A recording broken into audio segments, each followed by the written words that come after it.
चलिए, हमारा टॉपिक है वेव। तो कल हम लोग वेव पढ़ रहे थे, तो वेव के बारे में थोड़ा बहुत हम लोगों ने समझा था ना। जनरल एग्जांपल अपनी लाइफ से स्टार्ट करते हैं। तो पहला एग्जांपल वही है, जब बचपन में आपने पॉन्ड पे क्या मारा था, ईटा मारा, तो ये वेव क्या हो गई, ये वेव यहां पर आ गई। अच्छा, एक बात ध्यान दीजिए, जब आपने ड्रॉप किया, पत्थर को ड्रॉप किया, तो ऐसा लगता है कि पानी वहां से निकल के बाहर आ रहा है। ऐसा लग रहा है कि पानी निकलकर यहां से निकलकर यहां पर बाहर की तरफ आ रहा है, लेकिन पानी एक्चुअली में नहीं आता है। पानी एक्चुअली में नहीं आ रहा, एनर्जी ट्रांसफर हो रही है। हर जगह पर पार्टिकल जो है, पार्टिकल अपनी जगह पर क्या कर रहा है, ऐसे ऐसे ऐसे ऐसे करके मोशन कर रहा है, मोशन कर रहा है, लेकिन पानी नहीं मूव कर रहा है। पार्टिकल केवल अपनी जगह पर क्या कर रहा है, मूव कर रहा है। तो मैंने बोला था वेव के मोशन में पार्टिकल या मैटर का ट्रांसफर नहीं होता है, एनर्जी का ट्रांसफर होता है, और हम कहेंगे मोमेंटम का ट्रांसफर होता है। एनर्जी का ट्रांसफर होता है और मोमेंटम, लेकिन यहां का मोमेंटम वो मास इनटू वेलोसिटी वाला नहीं है। इसमें वेव में मोमेंटम अलग तरीके से डिफाइंड होता है, वो मैं आपको अभी लिखा दूंगा, ठीक है। तो हम बोलेंगे कि मोमेंटम और क्या ट्रांसफर होता है, एनर्जी ट्रांसफर हो रहा है, मास ट्रांसफर नहीं हो रहा है इन वेव मोशन। एग्जांपल मैंने आपको बताया था, जैसे मैं बोल रहा हूं, आपको सुनाई दे रहा है, तो साउंड एनर्जी है, एनर्जी आपको सुनाई दे रही, लेकिन क्या मेटेरियलिस्टिक ट्रांसफर है? अगर मेटेरियलिस्टिक ट्रांसफर होता तो आपके कान पे क्या होता, कुछ ना कुछ डिपॉजिट होता चला जाता। भाई मेटेरियलिस्टिक ट्रांसफर होता, मेरे बोलने के साथ जो एयर के पार्टिकल्स हैं वो वाइब्रेट कर रहे हैं। जैसे मैं बोल रहा हूं, यहां पर क्या है, प्रेजेंस ऑफ एयर पार्टिकल है, वो वाइब्रेट कर रहे हैं, और वो वाइब्रेट करते करते करते करते आगे वाइब्रेट करते जा रहे हैं, और आपके कान के पर्दे के पास भी वो क्या कर रहे हैं, वाइब्रेट कर रहे हैं। तो आपका वाइब्रेशन ट्रांसफर हो रहा है, ठीक है। तो केवल एनर्जी ट्रांसफर हो रही है, पार्टिकल नहीं ट्रांसफर हो रहे हैं। अगर पार्टिकल ट्रांसफर हो जाए तो कुछ ना कुछ तो आके जम जाता ना, लोड हो जाता। तो पार्टिकल का ट्रांसफर नहीं है। अच्छा, इसमें भी हमको लगता है कि अंदर से पानी निकला और बाहर की तरह आया, लेकिन ऐसा नहीं है। पार्टिकल मतलब ट्रांसफर होता नहीं है, केवल एनर्जी ट्रांसफर होती है। अपनी जगह पर पार्टिकल जो है, यहां पर जैसे यहां से यहां पर आता है, तो ये अपनी जगह पे ऊपर नीचे मोशन करता है, ये अपनी जगह पे ऊपर नीचे मोशन करता है, और अंदर के उसको क्या कर देता है, जब ऐसे ऐसे मोशन करता है तो बगल वाले को क्या कर देता है, एनर्जी प्रोवाइड कर देता है, और वो ऐसे मोशन करने लगता है, ठीक है। तो ये एक तरीके का वेव मोशन है, ठीक है। ये वेव मोशन आपने समझा। उसके बाद साउंड से, साउंड भी क्या है, एक तरीके का वेव मोशन है। और एग्जांपल क्या है वेव का, इलेक्ट्रोमैग्नेटिक वेव है, वो कहां से आ रही है, सूर्य से आ रही है, ठीक है, सन से आ रही है। तो वो यहां तक पहुंच रहे, तो उसके लिए कोई मीडियम की रिक्वायरमेंट है, मीडियम की रिक्वायरमेंट नहीं है। तो डिफरेंट डिफरेंट टाइप की वेव हैं, हम लोग एक एक करके स्टडी करेंगे। अच्छा, वेव है क्या, वेव एक तरीके का डिस्टरबेंस है। क्या है, एक तरीके का डिस्टरबेंस। भाई पानी एकदम शांत था, आपने क्या मारा, इसमें पत्थर मारा, तो क्या हुआ, एक डिस्टरबेंस आपने क्रिएट किया। क्या किया, एक डिस्टरबेंस क्रिएट किया। रस्सी बंधी हुई है, उसको आपने ऐसे ऐसे हिला दिया, तो क्या किया, एक आपने डिस्टरबेंस क्रिएट किया। डिस्टरबेंस क्रिएट किया, जैसे ये वॉल है, वॉल पे एक रस्सी बंधी हुई है, एकदम सीधी सीधी बंधी थी चुपचाप। आपने क्या किया, इसको यहां पे एंड पे पकड़ा और इसको क्या किया, ऐसे हिला दिया। अब ये यहां पर अगर एक ही बार हिलाया है तो ये आगे बढ़ेगा, फिर ये और आगे बढ़ेगा, ठीक, फिर ये और आगे बढ़ेगा। और इसको लगातार अगर मैं हिलाता रहूं, लगातार हिलाता रहूं, तो ये क्या बन जाएगा, एक, फिर ये एक वेव ट्रेन बन जाएगी। ये क्या बन जाएगी, एक वेव ट्रेन बन जाएगी। ये वेव ट्रेन, ये आपका वेव ट्रेन का एक छोटा सा पार्टिकल। और उसके बाद अगर मैं केवल छोटी सी पल्स ही दूं, तो पल्स ही दूं, तो ये पल्स भी क्या करेगी, ऐसे मूव होता रहेगा। पल्स भी क्या करेगी, मूव होती रहेगी। तो इसको बोलते हैं पल्स, इसको बोलते हैं एक साइकिल ऑफ पल्स, और इसको क्या बोलते हैं, ये वेव, हाँ इसको वेव बोलते हैं, वन वेव। और ये क्या बोलते हैं, इसको वेव ट्रेन, ठीक है। इतनी बात हमको समझ में आई, तो थोड़ा थोड़ा सा लिखेंगे हम लोग। चलिए, तो सोनार मैंने आपको बता दिया था, सोनार के बारे में बता दिया था कि सोनार क्या होता है, साउंड नेविगेशन एंड रेंजिंग। थोड़ा और डिटेल में पढ़ेंगे आखिरी में, लिख लो फिलहाल के लिए, पहले लिख लो सोनार, सोनार लिखो, साउंड नेविगेशन एंड रेंजिंग, बस लिख लो। मतलब क्या है सोनार का,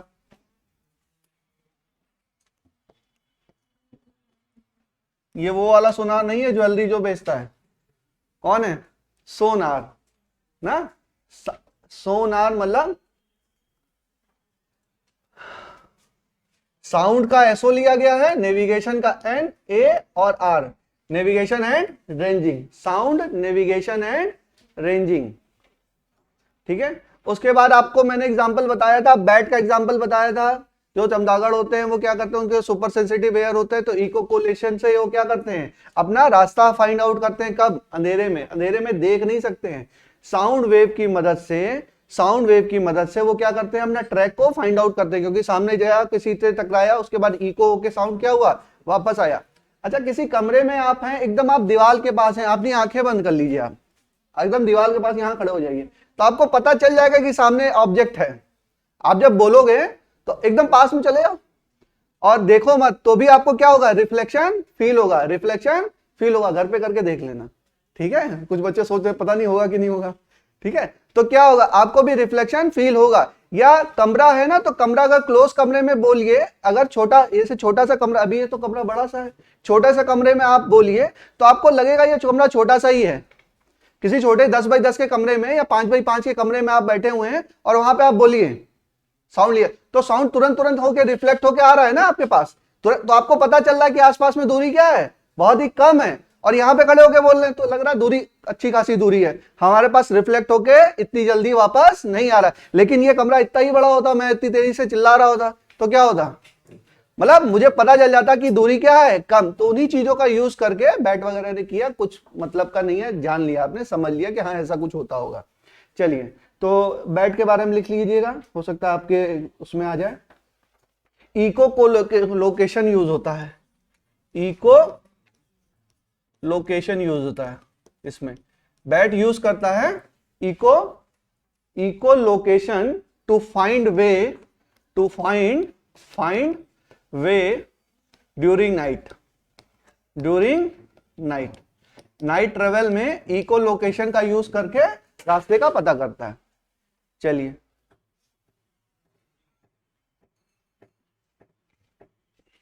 नेक्स्ट लिखिए, when a particle move in space, when a particle move in a space or medium, space or medium, then it transport energy, and momentum from one place to another, but it will not transport the matter, energy and momentum, but it will not transport the matter, अच्छा, इस वाले में थोड़ा confusion हो रहा है आप लोगों को? आप लोगों को लग रहा है नहीं पानी निकल के आ तो रहा होगा, सर ऐसे ही बेवकूफ बना रहे हैं, लग रहा है तो बोल के नहीं रहे हो। हाँ, पानी आएगा ना बाहर, हाँ बिल्कुल आना चाहिए। इसको एक्सपेरिमेंट परफॉर्म किया गया, देखो यहां पर क्या रखा गया, एक बॉल रख दी गई इस जगह पर, मतलब जहां पे स्टोन ड्रॉप किया वहां पे नहीं, वहां पे थोड़ी सी दूर पर क्या किया गया, एक बॉल रख दी गई। तो जब स्टोन ड्रॉप किया और वो वेव क्या हुई, उस बॉल तक पहुंची, तो उस बॉल को खिसका के आगे नहीं ला रही है, वो बॉल को ऊपर नीचे वाइब्रेट मोशन करा रही है। बॉल यहां पर है तो बॉल खिसक के यहां नहीं आ रही है, बॉल क्या कर रही है, ऊपर मूव कर रही है, केवल ऊपर नीचे क्या कर रही है, मूव कर रही है। तो उससे यह प्रूफ हो गया कि जो पार्टिकल है वो क्या कर रहे हैं, ऊपर नीचे मोशन कर रहे हैं, या उनको कह सकते हैं एसएचएम कर रहे हैं। पार्टिकल क्या कर रहे हैं, ऑसिलेट कर रहे हैं और एसएचएम कर रहे हैं। अभी आप लोग थोड़ा आगे पढ़ोगे तो देखेंगे कि एसएचएम बहुत सारे पार्टिकल का एसएचएम ही क्या है, वेव मोशन है। एसएचएम बहुत सारे पार्टिकल का एसएचएम ही क्या है, वेव का मोशन है। पार्टिकल एसएचएम करता रहता है और वो क्या करता है, टोटल वेव को जनरेट करता है। इसीलिए हम लोग एसएचएम पहले पढ़ते हैं और वेव मोशन बाद में पढ़ते हैं। तो ये समझ में आया, ये यहां से यहां नहीं जा रहा है, ये केवल एनर्जी जा रही है, मैटर का ट्रांसपोर्ट नहीं हो रहा है। और पॉन्ड में मैटर क्या है, वाटर, तो मैटर का ट्रांसपोर्ट नहीं हो रहा है, केवल एनर्जी का ट्रांसपोर्ट हो रहा है। ठीक है, समझ में आया। चलिए, तो इस पे लिख लो, ये क्या है, हाँ इस पे लिख लो, यहां पे लिख लो, only energy is transferred but matter does not transferred. क्या हो रहा है, मैटर डज नॉट ट्रांसफर हो रहा है, एनर्जी ट्रांसफर हो रहा है। और वेव जो है, wave are travelling out radially outward, radially outward.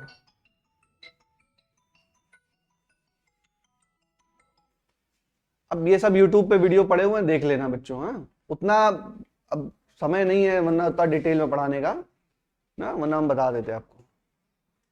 चलिए आगे चलें। इसमें कोई बहुत ज्यादा मतलब ऐसी भी चीज नहीं है कि उसको बहुत पहली बार पढ़ो, पता है ही आप लोग को इतना ज्यादा। तो ये रेडियली आउटवर्ड है, तो कहानी खत्म हो गई। ठीक है, ये वाला डायग्राम बना लो, जैसा ये वाला डायग्राम बनाइए।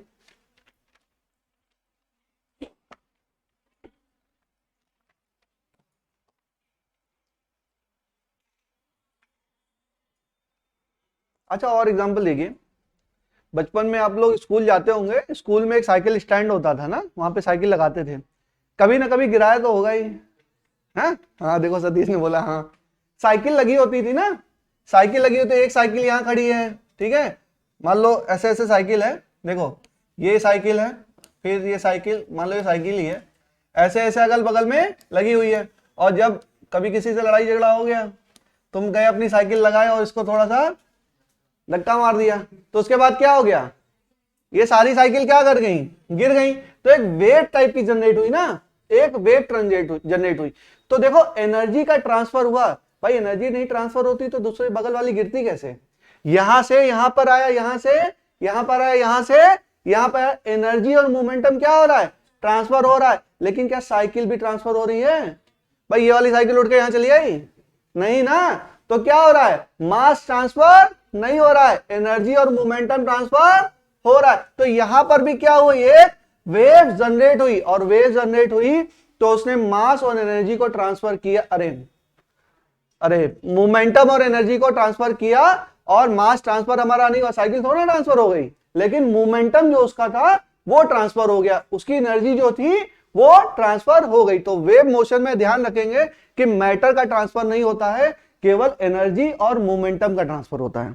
ठीक है, एनर्जी और मोमेंटम का ट्रांसफर होता है। अब मोमेंटम बराबर तो m इंटू वी, तब कहने का सर मोमेंटम ट्रांसफर हो रहा है तब तो मास भी ट्रांसफर हो रहा है।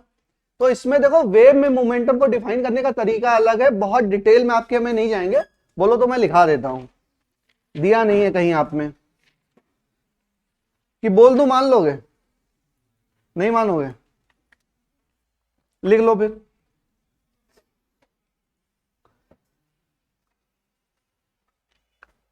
रुको लिखाते हैं।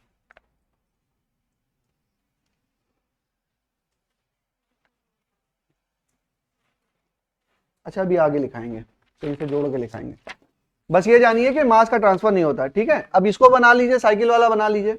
यहां पर क्या हो रहा है, एनर्जी और मोमेंटम ट्रांसफर हो रहा है, मास ट्रांसफर नहीं हो रहा है। ठीक है, चलिए इतनी कहानी हो गई, तो एक बात और समझिए। यहां पर मान लीजिए कोई ब्लॉक है m मास का, और यहां पर ब्लॉक है ये भी m मास का है, तो इसकी वेलोसिटी है v, इसकी वेलोसिटी है v। तो यहां पर p बराबर क्या, p बराबर m into V, kinetic energy कितनी, हाफ mv स्क्वायर। मान लो कांस्टेंट वेलोसिटी है इसकी, यहां से यहां पर पहुंचा, अभी भी वेलोसिटी क्या है इसकी v, तो मोमेंटम क्या हो गया mv, और काइनेटिक एनर्जी क्या हो गई, half mv square, half mv square. तो देखो मोमेंटम ट्रांसफर हो गया, मोमेंटम इसका कितना था mv, और इस वाले ब्लॉक का भी क्या हो गया mv। इसकी एनर्जी कितनी थी, हाफ mv स्क्वायर, और यहां पे एनर्जी कितनी, हाफ mv स्क्वायर। तो एनर्जी भी ट्रांसफर हो गई और मोमेंटम भी ट्रांसफर हो गया, तो ये क्या हो जाएगा, this is also a wave motion होगा। मास भी तो जा रहा है भाई, मास भी यहां बना है, लेकिन मास भी तो यहां से उठ के कहां चला गया, यहां चला गया। तो ऐसा नहीं है कि मास की मोमेंटम ट्रांसफर हो, एनर्जी ट्रांसफर आप कर देंगे कि वो वेव मोशन है। ये वेव मोशन है नहीं है, क्यों नहीं है, क्योंकि यहां पर मास का भी क्या हो रहा है, ट्रांसफर हो रहा है। तो this is not a wave motion, लिख लीजिए। यहां पर भी ऑल्दो मोमेंटम एनर्जी ट्रांसफर हो रही है, but mass is also getting transfer, तो this is not a wave motion. चलिए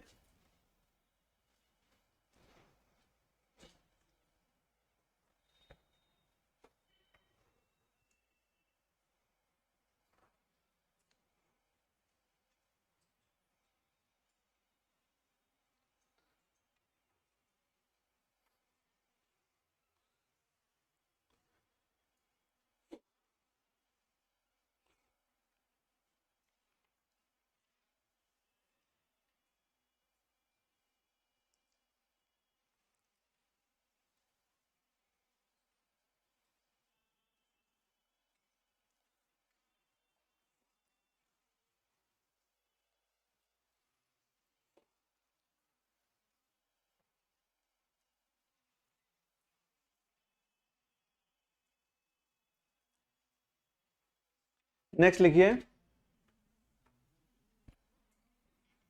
लिखिए वेव इज अ, नोट करके लिखिए, नोट करके लिखिए, wave is a disturbance in space or medium, wave is a disturbance in space or medium, wave is a disturbance in space or medium which transport the energy and momentum, which transport the energy and momentum, but does not transport the matter, but does not transport the matter. Waves is a disturbance in space or medium which transport the energy and momentum but does not transport the matter, but does not transport the matter.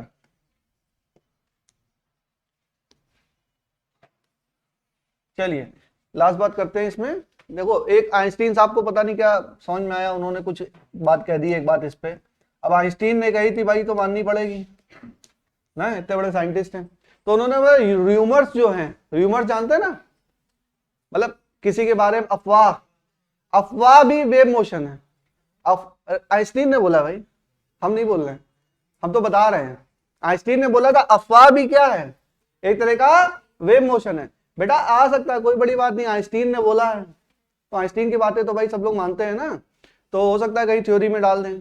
तो जो अफवाह है, क्योंकि एक sound energy है ना, आपने बोला जैसे मैंने बोला इलॉन मस्क जो है एलियन है, अब साउंड एनर्जी हुई ना, वेव के थ्रू क्या हुआ, ट्रांसपोर्ट हुआ।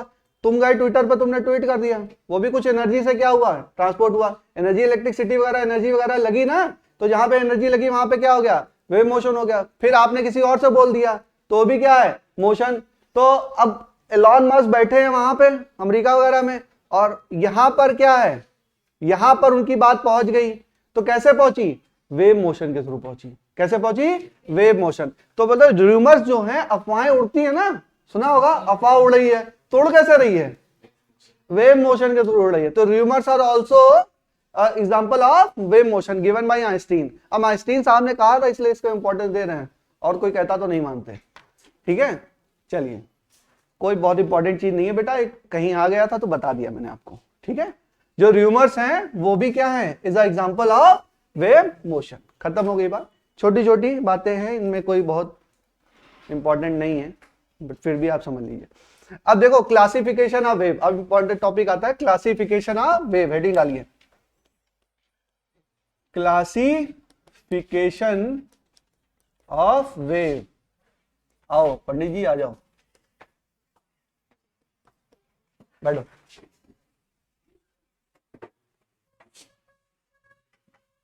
डील सेट हो गई भगवान से, हैं? चलो अब थोड़ी मेहनत भी करो। On the basis of classification of wave, on the basis of, on the basis of first medium, second energy periodicity, energy फिर periodicity, fourth wavefront dimension,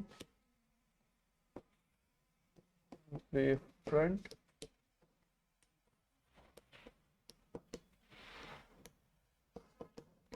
dimension और direction of motion of particle, direction of motion of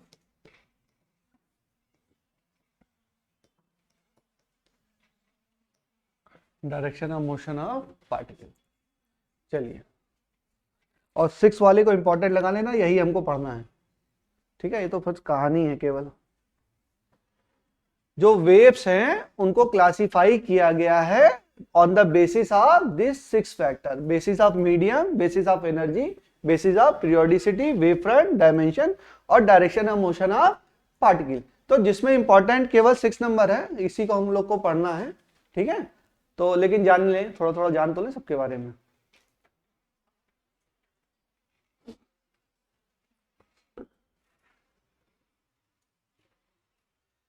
जल्दी जल्दी लिखिए बच्चों। लिख लिया?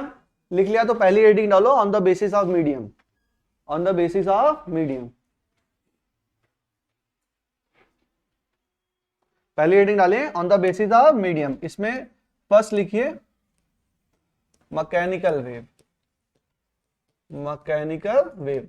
3-4 line छोड़ दीजिए मैकेनिकल वेव लिखने के बाद, फिर लिखिए non mechanical wave, non mechanical wave. Mechanical wave, non mechanical wave. Mechanical wave ही मैकेनिकल वेव सुनते ही शब्द आपको समझ में आया क्या? मैकेनिकल वेव के लिए, ट्रांसपोर्टेशन के लिए आपको मीडियम की रिक्वायरमेंट है। क्या है? मीडियम की रिक्वायरमेंट है। तो इसको लिखो, required medium for propagation, required medium for propagation. और मीडियम है तो इसको इलास्टिक वेव भी बोलते हैं। क्या बोलते हैं? Elastic wave. और नॉन मैकेनिकल जो वेव है वो क्या है? Does not required medium, does not required medium, medium की रिक्वायरमेंट नहीं है इसको। Example, electromagnetic wave. क्या? इलेक्ट्रोमैग्नेटिक वेव, इलेक्ट्रोमैग्नेटिक वेव, ठीक है। अच्छा, इसका एग्जांपल मैकेनिकल वेव का, साउंड वेव। एग्जांपल लिखिए, बताइए। नमस्कार, कौन सी डेट?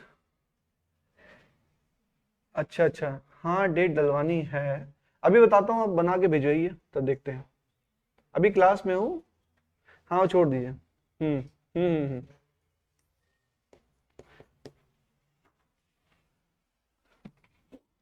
ठीक है। इसका क्या है? साउंड वेव है, और क्या है? स्ट्रिंग वेव है, और क्या है? पॉन्ड में जो वेव जनरेट हो रही है वो भी क्या है? उसमें भी तो मीडियम चाहिए, ठीक है। तो लिखो, इसमें साउंड वेव, स्ट्रिंग वेव। आई स्ट्रिंग को आपने पकड़ के ऐसे हिलाया तो मीडियम की रिक्वायरमेंट है ना वेव के जनरेट के लिए। और pond, wave generated, wave generated by dropping a stone in the pond, stone in pond, pond या किसी में भी वाटर बॉडी में, किसी वाटर बॉडी में अगर हम कोई स्टोन ड्रॉप कर रहे हैं तो उसमें भी क्या कर रही है? वेव जनरेट हो रही है। अच्छा, ये इलेक्ट्रोमैग्नेटिक वेव कौन कौन सी वेव? पहली तो लाइट वेव, ठीक है। क्या हो गया? Light wave. और साउंड वेव, साउंड वेव के लिए तो मीडियम की जरूरत है। साउंड वेव के लिए क्या है? मीडियम की जरूरत है। और देखो, एक्सरे हो गया, माइक्रोवेव हो गया, रेडियो वेव हो गया। एक्सरे, माइक्रोवेव, ठीक है।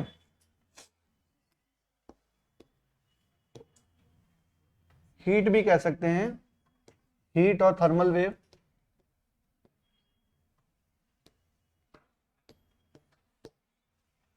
ठीक है। ये सारे क्या हो गए? एग्जाम्पल हो गए इन सब चीजों के। अच्छा, इसके लिए एक्सपेरिमेंट किया गया था, एक एक्सपेरिमेंट किया गया कि एक ये मेटेलिक है, ये क्या है? मेटेलिक, ठीक है। और अंदर वैक्यूम कर दिया गया, अंदर वैक्यूम कर दिया गया। और यहां पर एक वो लेके आए हम, नॉर्थ साउथ, क्या लेके आए, एक मैग्नेट लेके आए। तो ये जो मैग्नेटिक वाला है वो इधर क्या हो गया, थोड़ा सा टिल्ट हो गया इसकी तरफ, इसमें मूवमेंट आ गया। अच्छा मूवमेंट क्यों आया, अंदर तो वैक्यूम है, अंदर तो वैक्यूम है, बट ये मैग्नेट क्या जनरेट कर रहा है, इलेक्ट्रोमैग्नेटिक वेव, और इलेक्ट्रोमैग्नेटिक वेव ये सब जनरेट कर रहा है ना, इससे इलेक्ट्रोमैग्नेटिक वेव, और electromagnetic wave can travel in vacuum, can travel in vacuum. तो यहां पर क्या हुआ, मेटालिक जो बॉडी थी उसने इस फोर्स को एक्सपीरियंस किया। तो हम कह सकते हैं कि इलेक्ट्रोमैग्नेटिक वेव जो है, जो मैग्नेट से निकल रही है, वो वैक्यूम में भी क्या कर रही है, ट्रेवल कर रही है। और this is a example of non mechanical wave. और मैकेनिकल वेव जो होंगी जिनके ट्रांसपोर्टेशन के लिए क्या होगा, मीडियम की रिक्वायरमेंट होगी, मीडियम की रिक्वायरमेंट होगी, वो क्या होगा, हाँ मैकेनिकल वेव होगा। ठीक है। अच्छा कुछ बच्चों को लग रहा है हीट कैसे ट्रांसफर हो रही है, बेटा सन से एनर्जी आ रही है, हीट भी तो आ रही है, हीट आ रही है, तो हीट ट्रांसपोर्ट हो रही है कि नहीं हो रही, विदाउट मीडियम, विदाउट मीडियम क्या हो रहा है, हीट का ट्रांसफर हो रहा है। तो हम इसको भी क्या कहेंगे, नॉन मैकेनिकल वेव। और इसके लिए भी मीडियम की हीट के ट्रांसफर के लिए मीडियम की रिक्वायरमेंट है, नहीं है। ठीक है, तो हम कह सकते हैं, ठीक है, ये हो गया वैक्यूम, ये ऐसा एक्सपेरिमेंट इन्होंने परफॉर्म किया था। तो ये सारी चीजें, इसके बाद क्या है, आप लोगों ने मैटर वेव पढ़ा, अभी नहीं पढ़ा। तो एक हो गया mechanical wave depending upon the medium, एक हो गया नॉन मैकेनिकल वेव, और थर्ड लिखिए मैटर वेव, थर्ड लिखिए मैटर वेव। मैटर वेव क्या होते हैं,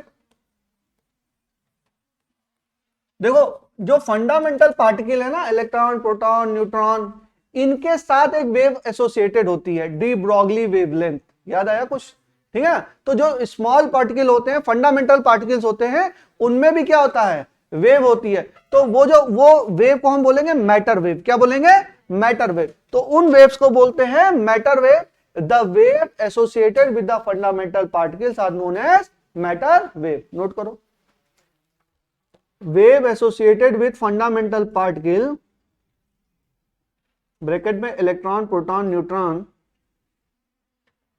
electron proton neutron, nuclei atom, nuclei comma atom, are known as matter wave, are known as matter wave.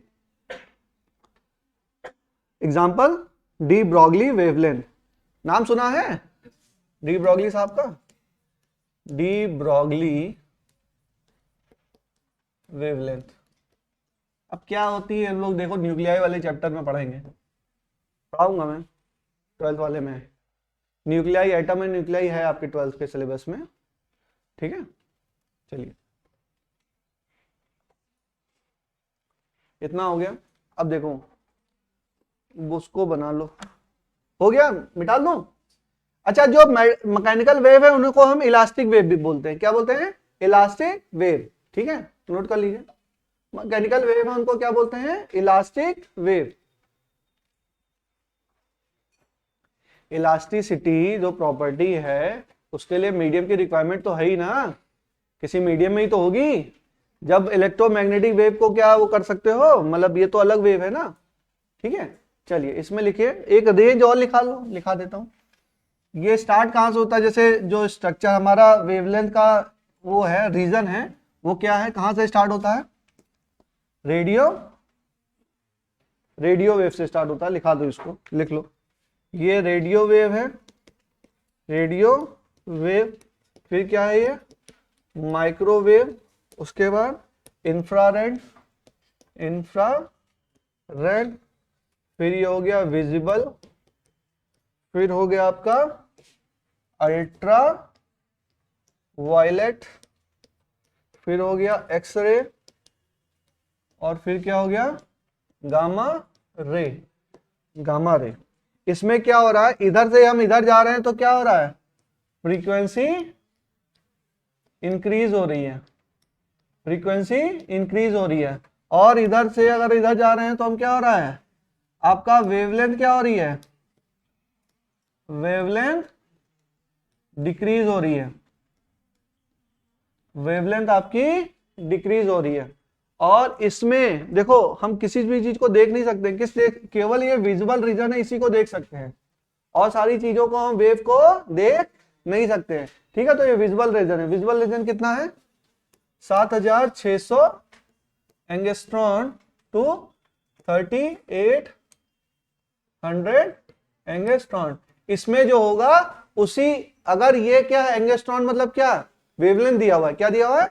Wavelength. और वेवलेंथ क्या हो रही? इसकी वेवलेंथ ज्यादा, और जैसे जैसे आगे बढ़ेंगे वेवलेंथ क्या होगी?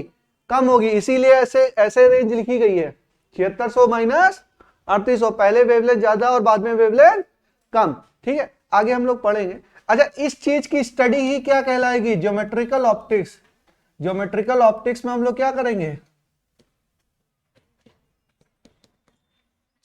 अब देखो अगली यूनिट यही है, इसी को पढ़ाएंगे पहले, ज्योमेट्रिकल ऑप्टिक्स। ज्योमेट्रिकल ऑप्टिक्स में हम लोग क्या करेंगे? विजुअल रीजन की ही स्टडी करेंगे। जो चीजें आंख से दिखाई देंगी उसी की तो स्टडी करेंगे, एक्सरे की नहीं स्टडी करने वाले हम। किसी करेंगे? विजुअल रीजन की हम लोग स्टडी करेंगे। वही आपका किस में आएगा? ज्योमेट्रिकल ऑप्टिक्स में, ठीक है। तो चलो नेक्स्ट यूनिट की भी शुरुआत यहीं से हो गई। वेव जान लें, थोड़ा अच्छे से समझ लें, उसके बाद हम किस पे पहुंचेंगे? फिर ऑप्टिक्स वगैरह पे पहुंचेंगे। सब चीजें जुड़ी हुई हैं एक दूसरे से। चलिए, ये इसमें बस इतना ही जानना है, ज्यादा कुछ नहीं है। और ये कैसे होता है बेटा? ये क्या होता है? विबग्योर होता है ना, अब देखेंगे बाद में इसको। ये जो विजुअल रीजन है ये क्या होता है? Violet, indigo, blue, green, yellow, orange और रेड, ठीक है। पढ़ेंगे डिटेल में, बाद में पढ़ेंगे।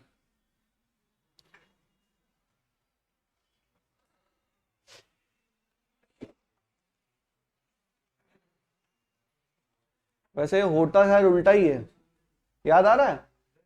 हाँ, रेड देखो पढ़ा विबग्योर जाता है ना, यहां पर क्या इधर red, orange, G B I V, मतलब रेड की वेवलेंथ क्या होगी?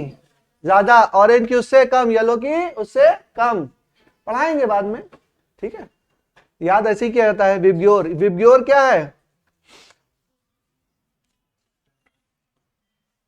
चलो इसको बाद में ही पढ़ाएंगे, नोट कर लो जिसको आता है, ऑप्टिक्स में पढ़ाएंगे ही। ये जो है यहां से यहां जा रहा है तो वेवलेंथ क्या हो रही है? कम हो रही है। क्या हो रही है? वेवलेंथ कम हो रही है। तो फ्रीक्वेंसी क्या होगी? बढ़ेगी। यहां से इधर जाएंगे तो फ्रीक्वेंसी क्या होगी? बढ़ेगी। तो वायलेट की फ्रीक्वेंसी क्या है? ज्यादा है। इसको उल्टा कर दिया इधर, तो इसकी फ्रीक्वेंसी क्या है? ज्यादा। और यहां से यहां आ रहा है तो फ्रीक्वेंसी क्या होगी? कम होगी। सबसे ज्यादा फ्रीक्वेंसी किसकी होगी? वायलेट की। सबसे कम किसकी होगी? रेड की। सबसे कम वेवलेंथ किसकी होगी? वायलेट की। सबसे कम वेवलेंथ किसकी होगी? अरे ज्यादा किसकी होगी? रेड की। तो वही लिखा तो गया है उसी तरीके से। कंफ्यूजिंग है बहुत ज्यादा ना, नोट कर लो, कोई बात नहीं, याद हो जाएगा धीरे धीरे ना। ये रेडियो वेव है और ये रेडियो वेव से गामा रे तक गए तो हमारी क्या फ्रीक्वेंसी इंक्रीज कर रही है और वेवलेंथ डिक्रीज कर रही है। चलिए आगे चलते हैं, नोट करके लिखिए।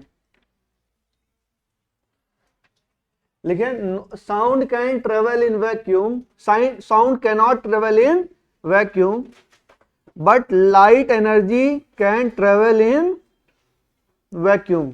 Light energy can travel in vacuum. और C की बराबर क्या होता है? 3 × 10⁸ मीटर पर सेकेंड। और वेलोसिटी ऑफ साउंड क्या होता है? 340 लिख देते हैं, 340 मीटर पर सेकेंड। 332, 335, 340 ऐसे ही लगभग होता है। 340 लिख लीजिए, 340 मीटर पर सेकेंड। ये क्या होता है?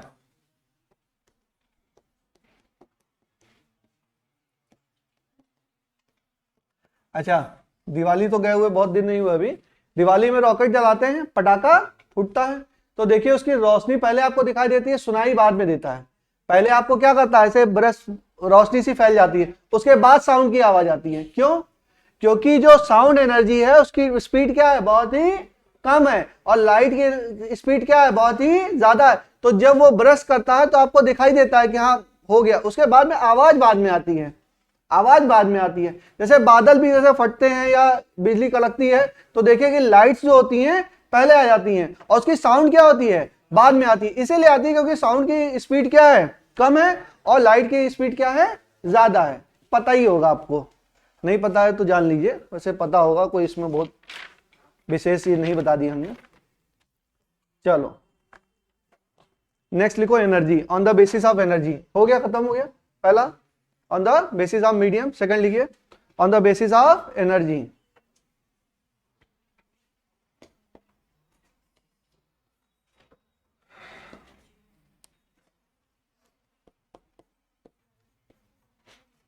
एनर्जी इसमें लिखिए, फर्स्ट लिखिए प्रोग्रेसिव वेव, लिखिए progressive wave, progressive wave.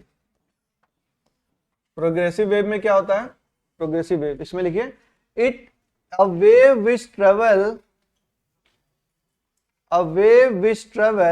Continuously in a medium, a wave which travel continuously in a medium in the same direction,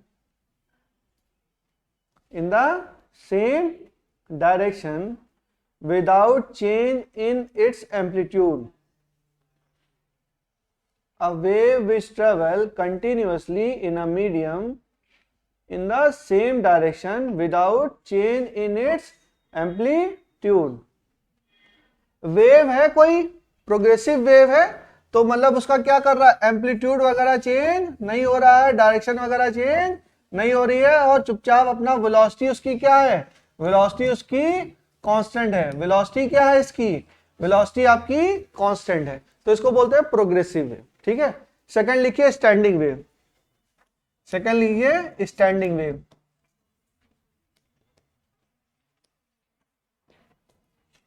standing wave, ठीक है, इसमें लिखिए it is a combination of two wave, it is a combination of two wave moving in opposite direction, moving in opposite direction.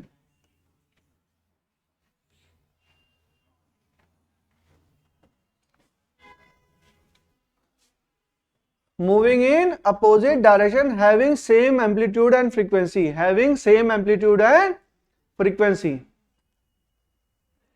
having same amplitude and frequency, इसको क्या बोलेंगे, standing wave. देखो पहले वाले में ये डायग्राम बना लीजिए, दूसरे वाले में ये बना लीजिए।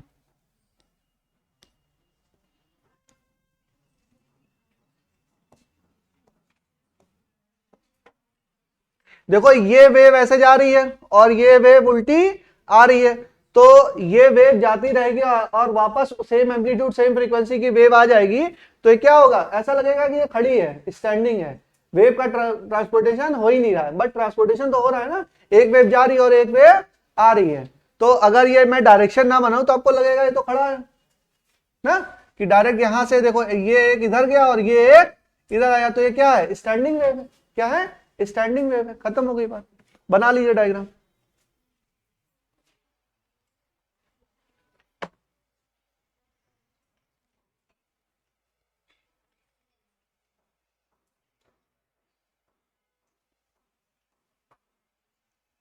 चलो जल्दी करो बच्चों, बस नाम जानना है इसका, आगे चलते हैं। पीरियोडिसिटी, हेडिंग डालिए पीरियोडिसिटी, जल्दी चलिए। पीरियोडिसिटी,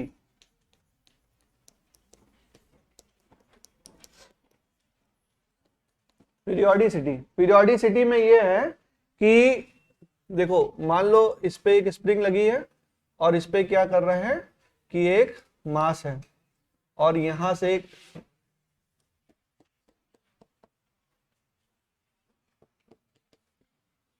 देखिए इसमें क्या किया मैंने, इसको पकड़ा और थोड़ा सा हिला दिया, तो ये पार्टिकल क्या करने लगा, ऐसे जंप करने लगा, ऑसिलेशन करने लगा। ठीक है, ये पार्टिकल अपनी मीन पोजीशन से छोड़ दिया तो ये क्या करने लगा, ऑसिलेट करने लगा। अब बात ध्यान से देखिए, ये पार्टिकल यहाँ पे ऑसिलेट कर रहा है और यहां पर क्या कर रहा है, वेव को जनरेट कर रहा है। थोड़ा फील करो, इसको मैंने उठा के छोड़ा है तो यहां पर क्या होगा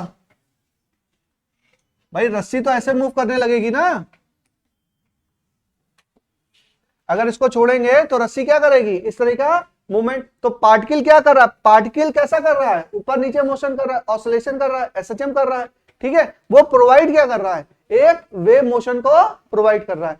तो इसको अब ये देखो पार्टिकल है, एसएचएम कर रहा है, एसएचएम करते ही हमको समझ में आया एसएचएम का full form simple harmonic motion, ठीक है।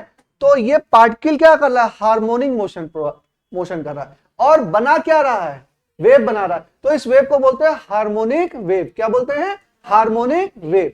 तो दो वेव ये जनरेट करेगा उसको बोलेंगे हार्मोनिक वेव।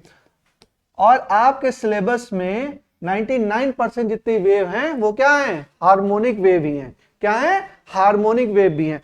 हार्मोनिक शब्द से एक बात और समझिए कि वेव के इक्वेशन में अगर साइन और कॉस का टर्म आ रहा है, साइन और कॉस का टर्म आ रहा है, तो वो वेव कैसी होगी, हार्मोनिक वेव होगी। अच्छा साइन मतलब साइन या कॉस का टर्म आ रहा है, कोई भी साइन का हो चाहे कॉस का हो। सिंपल हार्मोनिक मोशन में पार्टिकल कैसे करता था, एक्स बराबर a sine omega t plus phi nought, ठीक है। ये पार्टिकल की एसएचएम की इक्वेशन है। ये क्या है, पार्टिकल के एसएचएम। बात समझिएगा, SHM is a different thing and wave motion is a different thing. Particle क्या कर रहा है, एसएचएम। उस एसएचएम से हो क्या रहा है, वेव मोशन हो रहा है। वेव, ये पार्टिकल के एसएचएम की इक्वेशन है, ठीक है। वेव के मोशन की इक्वेशन अलग होगी, वेव के मोशन की इक्वेशन अलग होगी, ठीक है। वो अलग आएगी, कैसे आएगी अभी हम लोग डिस्कस करेंगे। ये पार्टिकल, लेकिन पार्टिकल क्योंकि हार्मोनिक मोशन कर रहा है तो इससे जो वेव जनरेट होगी वो कैसी जनरेट होगी, हार्मोनिक वेव हमारी जनरेट होगी। बात खत्म हो गई, ठीक है। यहां से जनरेट होगी हार्मोनिक वेव।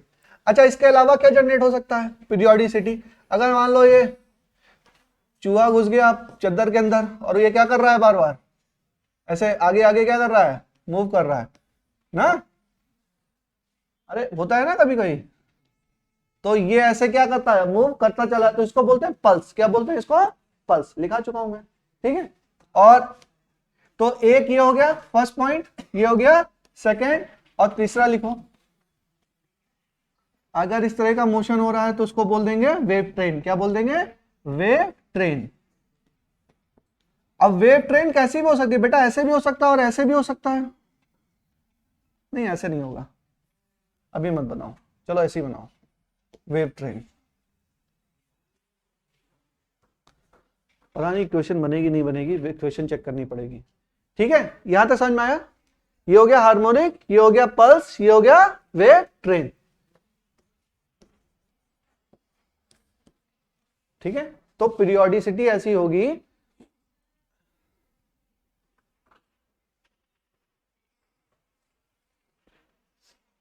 अच्छा एक बात और समझिए कि जब पल्स का मूवमेंट हो रहा है, पल्स का मूवमेंट हो रहा है मतलब एक सिंगल पल्स है, एक सिंगल पल्स है। तो यहां पर कोई हम पार्टिकल ले लें, यहां पर हम कोई पार्टिकल ले लें, ये पार्टिकल मान ले लिया हमने।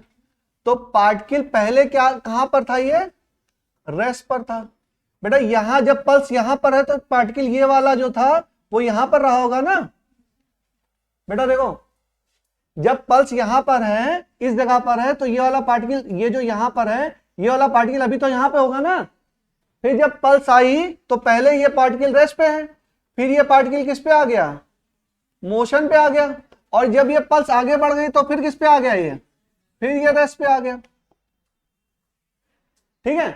फिर ये रेस्ट पे आ गया, किसमें, पल्स के मोशन में, ठीक है। बट अगर हम वेव मोशन की बात करें, अगर वेव मोशन की, तो कोई भी पार्टिकल मान लो ले लो, ठीक है। ये पार्टिकल मान लो ले लिया, यहां पे पार्टिकल लिया, तो पहले तो ये यहां पर रेस्ट पे रहा होगा, पहले क्या रहा होगा, रेस्ट पे रहा होगा, ठीक। और उसके बाद किस पे आया, मोशन पे आया। और जब ये पल्स आगे बढ़ गई तो दूसरी वाली पल्स आ गई, फिर ये मोशन में ही तो आ गया, फिर ये क्या चला गया, ये फिर मोशन में आ गया। तो अगर पार्टिकल आपका रेस्ट पर है, मोशन पे, फिर रेस्ट पे आ जा रहा है, तो हम कहेंगे क्या, पल्स है। और रेस्ट पे था, मोशन पे, फिर मोशन पे, तो क्या, वेव मोशन, ठीक है। कहानी है बेटा, समझ लो। अच्छा ये सब चीजें, यही सब आता है सेंट्रल रीजन में, कुछ पूछ लेंगे कहीं कहानी, तो समझना हमें जरूरी है। कोई ऐसी चीज नहीं है कि आपको जरूरी नहीं है, हर चीज जरूरी है, ठीक है। तो जो पल्स मोशन होगा उसमें कोई भी पार्टिकल क्या करेगा, रेस्ट पे, फिर मोशन में, फिर रेस्ट पे।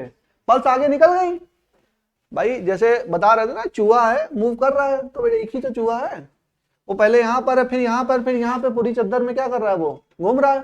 ठीक है, तो एक ही पल्स है, हर जगह दिखाई देगी आपको। बट यहाँ पर क्या है, बहुत सारी क्या है, बहुत सारी पल्सेज है, बहुत सारी वेव है, तो ये कंटिन्यूअसली क्या करेगा, वेव मोशन होता रहेगा। पार्टिकल रेस्ट पे है, लेकिन बाद में क्या करने लगेगा, एक बार मोशन में आया तो कंटिन्यूअसली मोशन में रहेगा। ठीक है, हाँ, एक पार्टिकल लेंगे तब नहीं रहेगा बेटा, अगर वेव ट्रेन रहेगी तो रहेगा ना, वेव ट्रेन की बात कर रहे हैं यहाँ पे। ठीक है, फिर वो तो इसी का पार्ट हो गया। यहाँ पर हमने पल्स ली है, पॉजिटिव पल्स लिया है, वहां पे पॉजिटिव पल्स में एक नेगेटिव पल्स भी जोड़ दो, नेगेटिव पल्स भी जोड़ लो, तो एक वेव का एक पोर्शन हो जाएगा। ठीक है, चलिए इतना हो गया, आगे चलते हैं। लिखे वेव फ्रंट, लिखिए वेव फ्रंट, वो डालेंगे वेव फ्रंट। तो वेव फ्रंट में लिखते हैं हम, लिखिए सर्कुलर वेव, फर्स्ट लिखिए सर्कुलर वेव, सर्कुलर वेव, बस कुछ नहीं बनाना है इसमें, वही पॉन्ड वाला एग्जांपल बना लो। यहां पर आपने कहीं पे स्टोन ड्रॉप किया तो सर्कुलर शेप में निकलती है ना, स्क्वायर के शेप में निकलता है, क्यों सर्कुलर क्यों निकलता है, अभी तो नेचुरल फिनोमेना है, पता नहीं क्यों निकलता है, निकलता सर्कुलर ही है ना, स्क्वायर के शेप में तो नहीं निकल सकता। नेचर का फेवरेट क्या है, सर्किल, अर्थ भी क्या है, गोल, सूरज भी क्या है, गोल।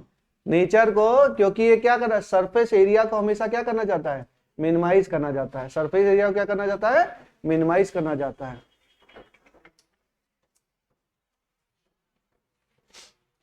आप लोग बायोलॉजिकल में आप लोग प्लांट्स वगैरह भी पढ़ते होंगे ना, उसमें वो कांटे वांटे निकलते हैं तो क्या होता है, सरफेस एरिया को क्या करता है, वो मिनिमाइज ही करता है, तभी तो वो कटीला शेप हो जाता है। चलो सेकंड में क्या है, अरे सर्कुलर होगा स्फेरिकल होगा, बताओ, अंदर भी जा रहा है, पॉन्ड के अंदर भी जा रही है वेव्स, ऊपर सरफेस पे ही है ना, तो क्या होगा, सर्कुलर। अच्छा, फिर लिखिए प्लेन वेव, फिर लिखिए प्लेन वेव। अब प्लेन वेव क्या होता है, मान लो कोई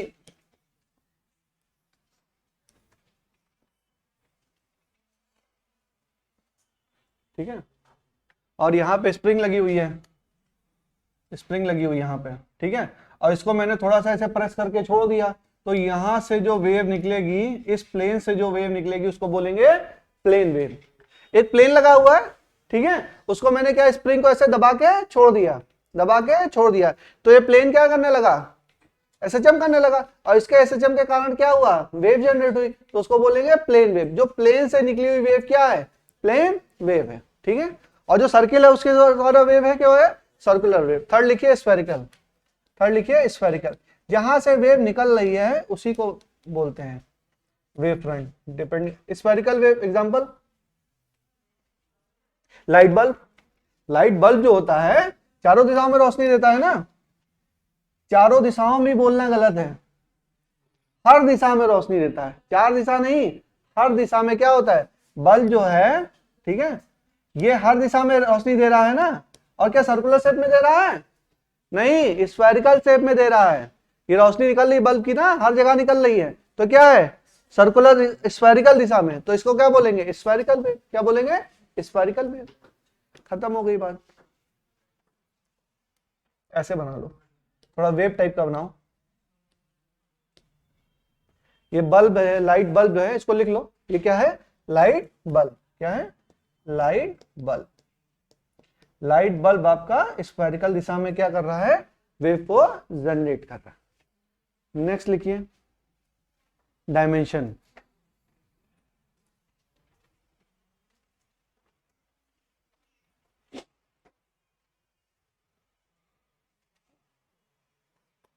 नेक्स्ट लिखिए डायमेंशन, फिफ्थ पॉइंट है ना, डायमेंशन। डायमेंशन के बेसिस पे भी इसको क्लासिफाई किया गया, तो पहला लिखिए 1D, सेकंड लिखिए 2D, थर्ड लिखिए 3D।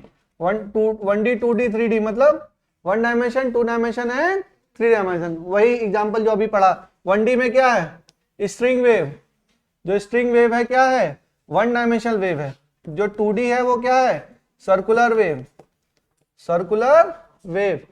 कौन सी, जो पॉन्ड में वेव जनरेट हो रही है वो कैसी है, सर्कुलर है। और 3D मतलब क्या है, स्फेरिकल वेव, स्फेरिकल वेव। ये क्या है आपकी 3D, अरे वही लाइट बल्ब वाली, लाइट बल्ब में जो वेव निकल रही है वो कैसी है, तीनों डायमेंशन में जा रही है।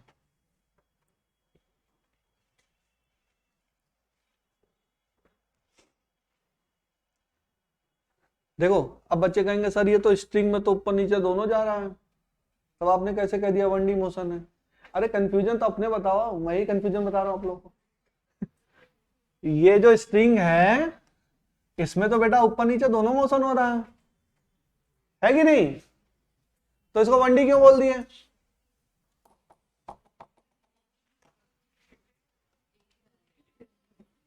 एक डायरेक्शन कहां दिख नहीं रहा है, देखो ऊपर जा रहा है ऊपर नीचे आ रहा है, तो दो डायरेक्शन हुआ कि नहीं हुआ। देखो इसमें पार्टिकल जो है, ये जो मोशन है, ये जो मोशन है ये क्या है, ये पार्टिकल के मोशन है। क्या है, पार्टिकल के मोशन है। बट वेव कैसा मोशन कर रही है, वेव आगे ही जा रही है। वेव क्या हो रही है, आगे जा रही है एक्स डायरेक्शन में। किसमें, एक्स डायरेक्शन में जा रही है, एक्स डायरेक्शन से वापस आ सकती है। तो इसलिए ये क्या है, इसलिए ये 1 डायमेंशन मोशन है, पार्टिकल का मोशन नहीं है। पार्टिकल ऐसे ऐसे मोशन करता है और वेव कैसे मोशन करती है, आगे मोशन करती है। अभी इसकी मदद से समझाएंगे, इसीलिए इसको लेके आए हैं। 566 रुपए का है, मंगाया है, ठीक है। तो इससे अभी समझाएंगे तुम लोग को कि जो पार्टिकल है वो एसएचएम करेगा और मोशन कैसा होगा, मोशन वेव करेगी, ठीक है। अभी समझाएंगे, चलिए समझ में आया। ये एक्स डायरेक्शन मोशन, ये 2 डायरेक्शन का मोशन और ये 3 डायमेंशन मोशन। चलिए नेक्स्ट लिखिए 6 point, direction of motion of particle on the basis of direction of motion of particle. इसको पहले लिख लेते हैं तब समझेंगे। On the basis of direction of motion of particle, तो पहला लिखिए ट्रांसवर्स, ट्रांसवर्स वेव। फर्स्ट लिखिए ट्रांसवर्स वेव। ट्रांसवर्स वेव इसको बोलते हैं शेयर वेव या एस वेव, शेयर वेव और एस वेव, शेयर वेव या एस वेव, ठीक है। तो इसमें होता क्या है कि वही स्ट्रिंग वाला एग्जांपल,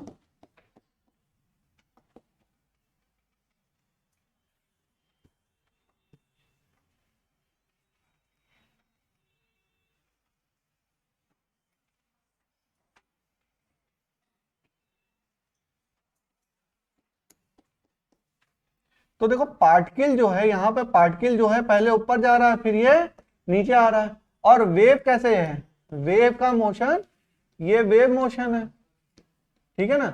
और ये क्या है, ये आपका पार्टिकल का मोशन है, पार्टिकल मोशन है।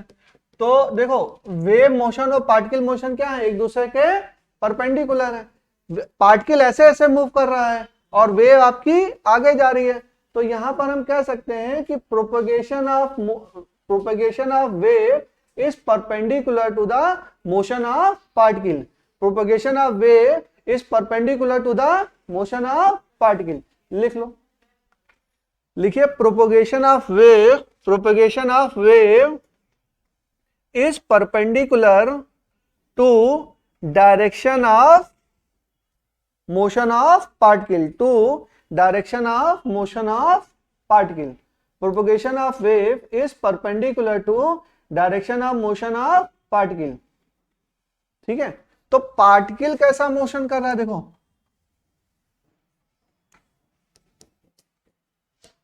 इसको लिखिए पार्टिकल मोशन।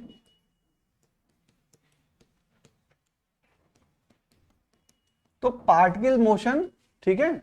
और पार्टिकल मोशन की भी कुछ वेलोसिटी होगी, तो मान लिए वीपी है और इसकी वेलोसिटी है वीडब्ल्यू।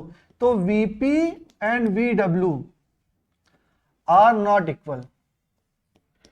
देखो वेव वेलोसिटी अलग है और पार्टिकल वेलोसिटी अलग है। भाई जिस वेलोसिटी से ये एसएचएम कर रहा है वो वेलोसिटी वेव की वेलोसिटी थोड़ा ना हो जाएगी। वेव की वेलोसिटी अलग है और पार्टिकल की वेलोसिटी अलग है। तो लिख लो VW is velocity of wave and Vp, velocity of particle, both are different in transverse wave. Vw and Vp are different in transverse wave. Example, string wave. Example क्या है इसका? String wave. क्या है? String wave. या इसको कह सकते हैं wave on a string. Wave कहां पर है? स्ट्रिंग पर है. ठीक है.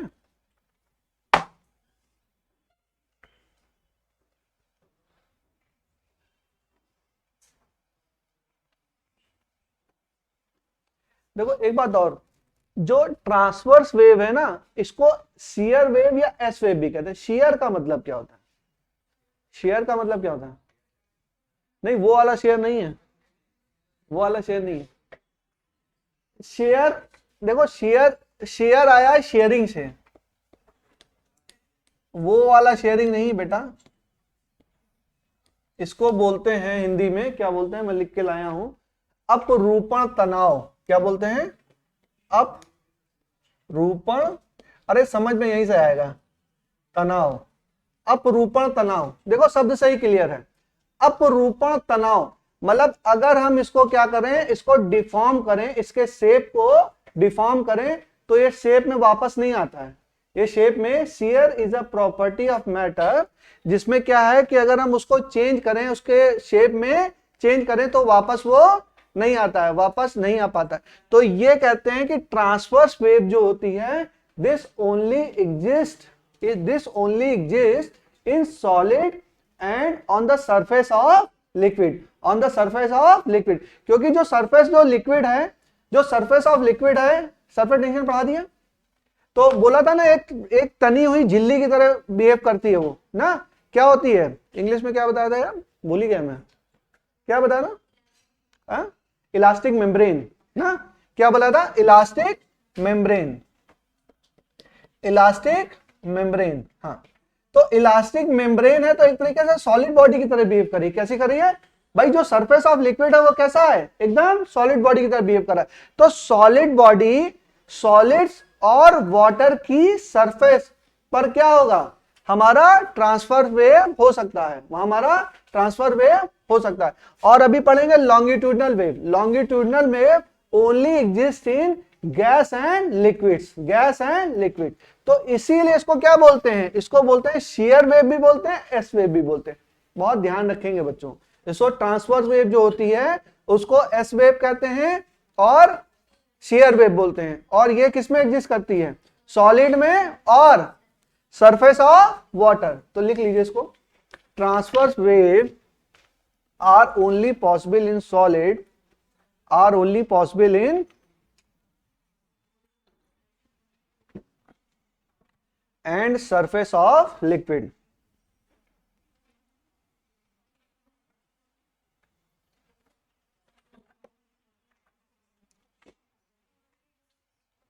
And surface of liquid. Shear को भी लिख लो, छोटी सी हेडिंग, इसी में छोटी सी हेडिंग डाल लो, शेयर. शेयर को लिखो अपरूपण तनाव. शेयर में पढ़ा नहीं रहा हूं, कोई बच्चा ये नहीं कहेगा सर ये तो आप पढ़ा रहे हैं. ये नहीं पढ़ा रहा हूं, इसका शाब्दिक अर्थ बता रहा हूं केवल. ये क्या है? अपरूपण तनाव. थोड़ा सा एक लाइन और लिखेंगे इसमें, हिंदी में लिख लो. अगर फोर्स लगाने से शेप में चेंज आ जाए, अगर फोर्स लगाने से शेप में चेंज आ जाए, then it will have the shear. It will have shear.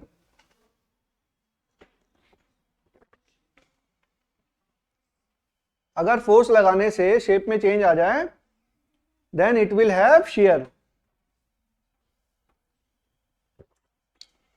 अब देखो, तुमने लिक्विड लिया, 4 लीटर पानी लिया, उसको दबा रहे हो, शेप में चेंज आ गया. लिक्विड की शेप में चेंज ला सकते हैं by applying the force. Gas में, गैस को देखो दबा रहे हैं, शेप में चेंज आ जाएगा? नहीं आ जाएगा. तो लिक्विड और गैस, इसमें क्या होगा? इसमें शेयर की प्रॉपर्टी नहीं होगी.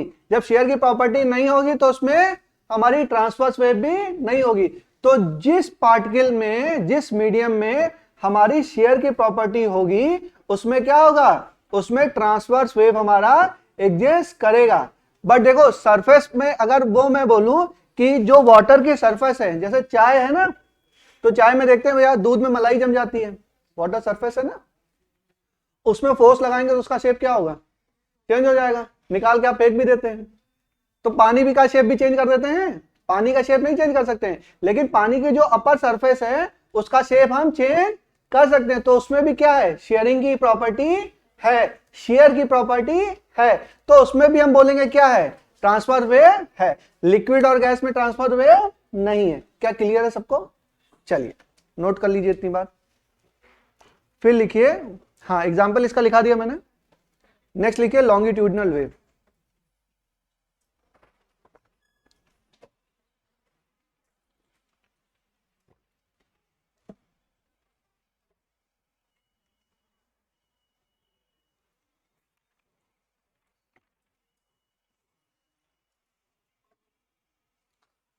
लॉन्गिट्यूडनल वेव में क्या होगा बेटा, देखो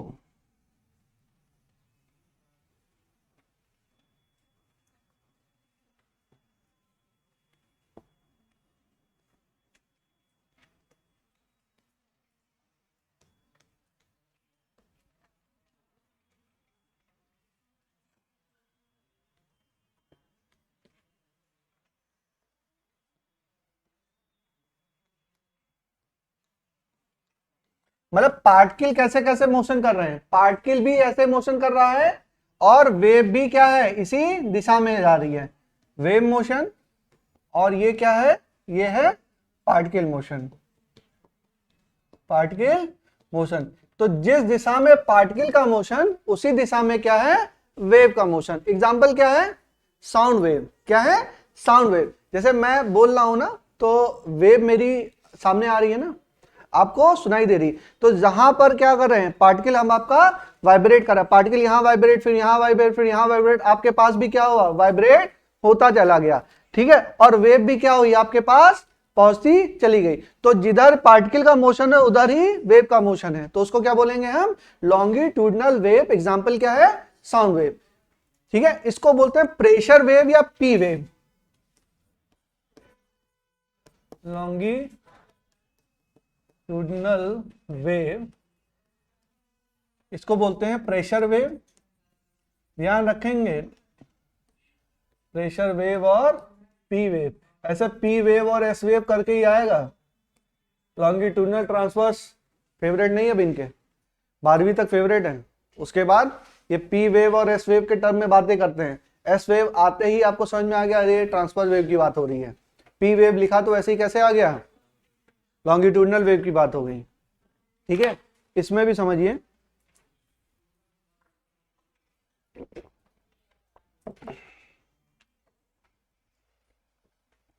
एक्चुअली में क्या है कि जैसे पार्टिकल्स है ना, पार्टिकल्स क्या कर रहे हैं, वाइब्रेट करते रहते हैं। तो पार्टिकल कहीं पर तो घने होते हैं, कहीं पर कम होते हैं, तो उसका प्रेशर क्या कर रहा होता है, वेरी कर रहा होता है, कहीं पर ज्यादा होता है, कहीं पर कम होता है। तो प्रेशर क्या कर रहा होता है, वेरी कर रहा होता है, प्रेशर क्या कर रहा होता है, वेरी कर रहा होता है। डेंसिटी भी क्या होती है, वेरी कर सकती है, डेंसिटी भी क्या होती है, वेरी। जरूरी थोड़ा ना जितने एयर पार्टिकल यहाँ पे हो उतना ही एयर पार्टिकल आपके पास में भी हो, डेंसिटी क्या कर सकती है, वेरी कर सकती है, प्रेशर क्या कर सकता है, वेरी कर सकता है। इसीलिए इसको क्या बोलते हैं, प्रेशर वेव बोलते हैं, क्योंकि ये क्या है, डेंसिटी के वेरिएशन के कारण ही क्या कर रहा है, ये ट्रांसपोर्टेशन कर रहा है। भाई अगर आसपास में इसके पार्टिकल नहीं मौजूद होंगे तो ये कैसे ट्रांसपोर्ट करेगा, ये ट्रांसपोर्ट नहीं कर पाएगा। एयर पार्टिकल अगर नहीं होंगे ट्रांसपोर्ट कैसे करेगा, तो डेंसिटी के वेरिएशन के कारण ही क्या कर रहा है, ट्रांसपोर्ट कर रहा है। तो इसको हम क्या बोल देंगे, प्रेशर वेव या पी वेव। ये कौन सी है, लॉन्गिट्यूडनल वेव। एग्जांपल क्या है, साउंड वेव, ठीक है। नेक्स्ट लिखिए, इसमें साउंड वेव है, लिखिए liquid and gas longitudinal wave. लिखिए longitudinal wave exist only in liquid and gas. Vishnu sir आइए, आओ बेटा तुम भी आ जाओ। विष्णु सर क्यों लेट आते हो, बहुत दिन बाद आई हो आज, आ जाओ रिकॉर्ड करना, ठीक है। बैठा मत करो, चले आया करो, 10 मिनट ही पढ़ लोगे कम से कुछ तो समझ में आएगा। हाँ हाँ, liquid longitudinal wave exist only in longitudinal wave exist only in liquid and gas, liquid and gas. चलिए अपने कैमरे से करेंगे। चलिए आओ भाई, एक वॉलंटियर चाहिए मुझे। आओ, कौन आएगा? अंजलि को बुला लूं? आओ अंजलि आओ। आपने कहा लड़कियों में से बुलाइए। आओ अच्छा आओ अंजलि, मजाक कर रहे हैं, बुरा मान जाती हो क्या? आओ। अच्छा लड़कियों में बुलाओ तो पंकज को बुला लो। मतलब मैंने मजाक किया, ठीक है तुम भी कर रहे हो वही तो। आओ अच्छा, आओ बेटा, बुरा तो नहीं लगता है? वैसे मजाक किया था। आओ बैठ, आप बैठ के बनाओ मैम। चलो बच्चों ध्यान दीजिए, बस हल्का सा, कोई जरूरत नहीं इसको कराने की, लेकिन फिर भी करा देते हैं, मंगा लिया तो करा ही दें ना, पैसा खर्च किया। चलो बेटा इसको पकड़ो, ऐसे पकड़ना है बस आपको, ऐसे करके पकड़ो, ऐसे करके। हाँ ऐसे पकड़े रहो, पकड़े रहो, पकड़ो। वहां जाओ, कोने में जाओ, कोने में जाओ, बस बस बस। हाँ अरे अभी दिखेगा, ऊंचे करेंगे अभी, दिख रहा है? हाँ अच्छा बात ध्यान दो। अब हम क्या करेंगे, बात समझिए, हम क्या करेंगे, पार्टिकल यहां पे इसको उठाएंगे, ऐसे ऊपर करके छोड़ेंगे, तो हम पार्टिकल का मोशन करा रहे हैं। कैसे करा रहे हैं? ऊपर नीचे करा रहे हैं, मतलब एसएचएम करा रहे हैं। अब वेव आपकी कैसे जनरेट होगी? आगे के साइड में वेव जनरेट होगी, तो होगी कि नहीं होगी देखते हैं हम लोग। अभी हम लोग कोशिश करते हैं, थोड़ा सा और इसको ले लें तब जनरेट होगी। तो देखिए हम यहाँ पर एंड पर हम जनरेट करने की कोशिश करते हैं, तो इस ये हम लिए, और ये देखो पार्टिकल ही है ना ऊपर, हम और कुछ नहीं कर रहे हैं, तो हमने ये दिया, और ये वेव क्या हुई, वेव देखो आगे क्या हुई, जनरेट हो गई। तो ऐसे ही ऐसे करके जनरेट हुई ना। एक बार दोबारा दिखा देता हूं,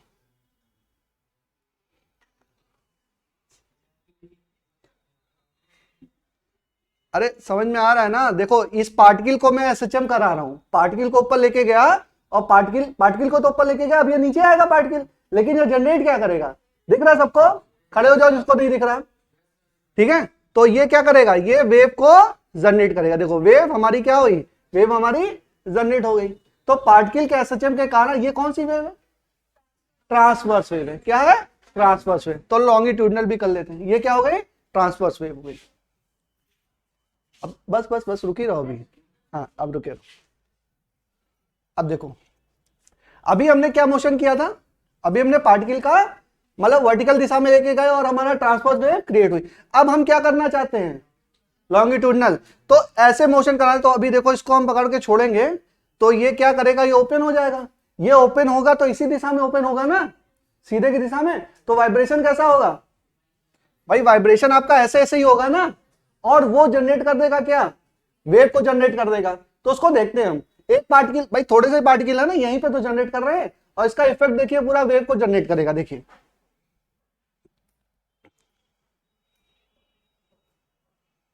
तो ये जो वेव जनरेट हुई, ये क्या हुई, ये आपकी लॉन्गिट्यूडनल वेव हुई। थोड़ा सा और देखो, बैठो बैठो, खड़ी रहो खड़ी रहो। अरे ये तो खुल जा रहा है ऐसे भी करोगे, देखो इस तरह भी करोगे, तो ये क्या कर रहे हैं हम, इस पार्टिकल को ऐसे मोशन करा रहे हैं, और ये क्या हो रहा है, ये वेव आपकी जनरेट हो रही है। तो पार्टिकल ऐसे ऐसे मोशन कर रहा है और वेव भी क्या हो रही है, इसी दिशा में जा रही है। तो इस वेव को क्या बोलेंगे, लॉन्गिट्यूडनल वेव बोलेंगे। थैंक यू बेटा, वेरी मच। बैठो आप, टेक योर सीट।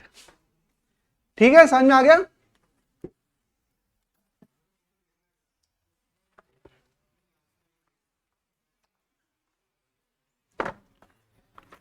चलिए, तो हमको समझ में आ गया कि ये सारी चीजें हैं।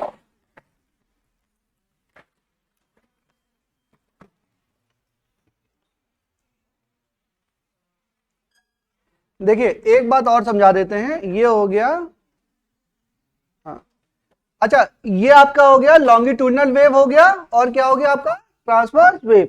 और कुछ वेव ऐसे होती है जो कॉम्बिनेशन होती है, कुछ वेव ऐसी होती है, those are the combination of this transverse and longitudinal, उसको बोलते हैं रिपल्स। क्या बोलते हैं?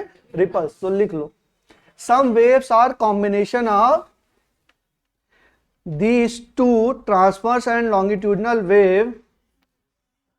Some waves are combination of these two transverse and longitudinal waves and are called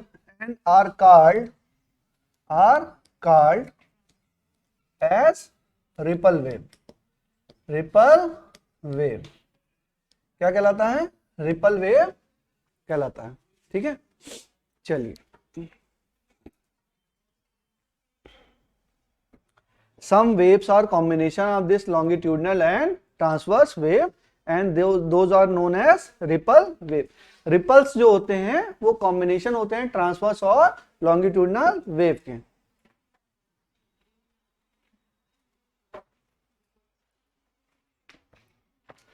देखो एक लाइन और लिख लो, अब नोट करके लिखिए, नोट करके लिखिए।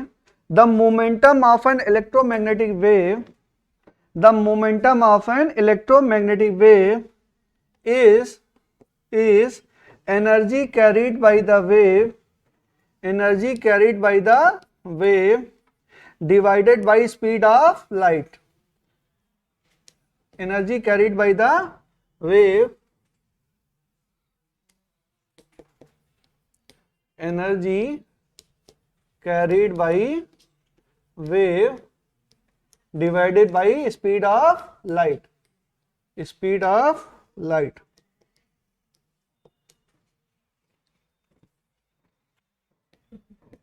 Energy carried by wave divide by speed of light. तो मैं आपसे कह रहा था ना कि वेव मोशन में क्या होता है, एनर्जी भी ट्रांसफर होती है और मोमेंटम भी ट्रांसफर होता है। यहां पे मोमेंटम को ऐसे लिखा जाता है, जो वेव का मोमेंटम होता है कैसा होता है, energy carried by weight upon speed of light. Important नहीं है, याद मत करना, बस बता दिया है कि जैसे एनर्जी भी ट्रांसफर होती है और मोमेंटम भी ट्रांसफर होता है, तो कंफ्यूजन ना आ जाए, सब तो मास तो ट्रांसफर हो नहीं रहा, मोमेंटम कैसे ट्रांसफर होगा ना। तो मोमेंटम को वेव में कैसे डिफाइन किया गया, इस तरीके से डिफाइन किया है, एनर्जी कैरीड बाय वेव, तो एनर्जी ट्रांसफर हो रही है, तो इसका मतलब क्या हो रहा है, मोमेंटम भी ट्रांसफर हो रहा है। एनर्जी और मोमेंटम ट्रांसफर हो रहा है बट मास ट्रांसफर नहीं हो रहा है, क्योंकि यहां पर वेव में मोमेंटम को अलग तरीके से डिफाइन किया गया, उसके कंफ्यूजन ना हो इसलिए बता दिया, इंपॉर्टेंट नहीं है, याद नहीं करना है। चलिए अब लिखिए equation, general equation of wave, heading डालिए general equation of wave, general equation of wave. देखो अब वेव की बात कर रहे हैं हम लोग, कोई भी वेव हो, कोई भी वेव हो, उसकी हम क्या करेंगे, जनरल वेव की इक्वेशन की बात करेंगे।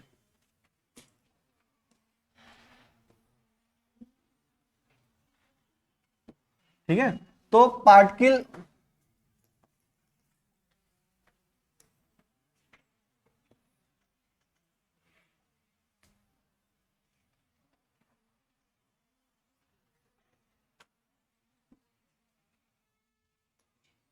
ओ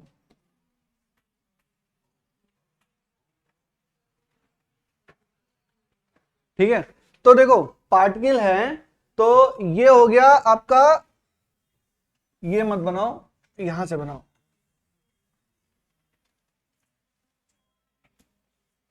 इसको भी देखो यहां से बनाओ।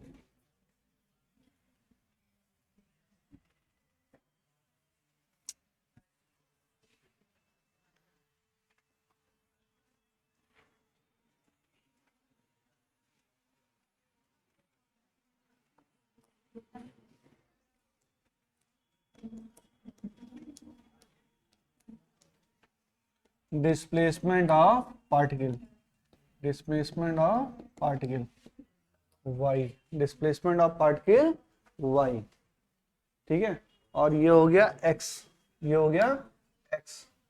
तो देखो y जो है, y depend on x and t, y depend on x and t। x क्या है, डिस्टेंस, और t क्या है, टाइम। तो y is a function of f x कमा t, ठीक है, y is a function of f x कमा t। इसको बोल सकते हैं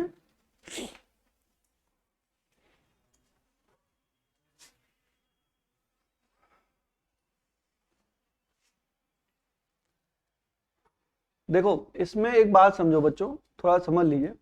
इसमें क्या है, y है डिस्प्लेसमेंट ऑफ पार्टिकल। क्या है? Displacement of particle.